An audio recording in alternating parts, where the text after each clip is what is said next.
up, y'all? Welcome back to the ZayMoolaSportsPodcast. I'm your host, Isaiah, and the Cleveland Cavaliers have a great shot of dethroning the Boston Celtics and going to the NBA Finals. And those are not words I thought I was going to utter about this team coming into the 2024 NBA season because they basically brought back the same team from last year. And last year, they were a really good team. But this year, though, they've been a dominant team. They're off to a 13-0 start, and they are only the sixth team in NBA history to start the season 13-0. And I think the reason they've had so much success is because of their new head coach, Kenny Atkinson. Kenny Atkinson is a tough, no-nonsense guy who demands so much from his players, and he preaches a team and defense-first mindset, and I think his team has really bought into his vision. I never feel like they really bought into J.B. Bickerstaff's system, but they definitely have bought into Kenny Atkinson's system, and because of that, they're a much improved team than they were a year ago. And I think the player that's benefited the most from this new approach and new style of play is Darius Garland, because in my opinion, y'all, Darius Garland is playing like the best point guard in the Eastern Conference, and he is playing like a top 15 player in the NBA right now, as he is averaging 20.5 points, 6.5 assists, while shooting nearly 54% from the floor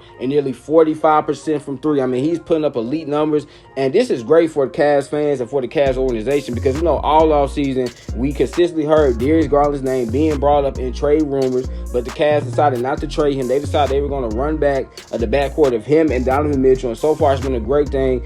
We all know Darius Garland has the talent to be a top 5 point guard in the NBA. Just 2 years ago, he averaged nearly 22 points and 8 assists per game, and then last year he had a quote-unquote down season. What's crazy is, though, y'all, is that a down season for Darius Garland was averaging 18 points and 6 assists on nearly 39% from three. For most players, that would be a career year. But for Darius Garland, we have super high expectations for him. Felt like last year there were times where he just kind of stood and watched Donovan Mitchell do his thing. There were times I wanted to see Darius Garland be more aggressive, more assertive on the offensive end. But this year, y'all, he is doing that. I really don't think, again, it's because Kenny Atkinson has the Cavaliers sharing the rock. And speaking of his backcourt mate, Donovan Mitchell, they're not just overly relying on him like they were last year. I feel like last year, the Cavs were just expecting Donovan Mitchell every game to score 30, 35 points. Now they have a much more balanced approach. Last year, Donovan Mitchell averaged 26.6 points per game. This year, he's averaging 23.6 points per game. So he's averaging 3 less points.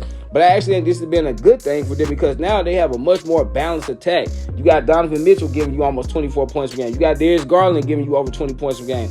Evan Mobley, last year, y'all, he averaged 15.7 points per game.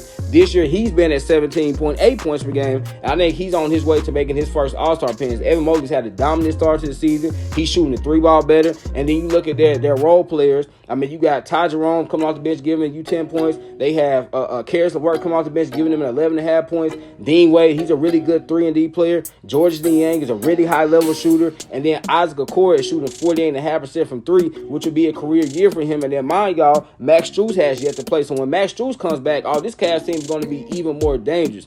And I think, y'all, it's just great to see the Cavs finally playing team basketball. They finally have leaders on this team, and Darius Garland and Donovan Mitchell. I feel like the last 2 years, they just relied so much on their talent, but now they actually know how to play for one another. And because of this, it has made this team incredibly scary. Because, y'all, I don't think it's too many teams that have a starting lineup that's able to match up with the Cavaliers. I think the Celtics do. I think the Thunder do.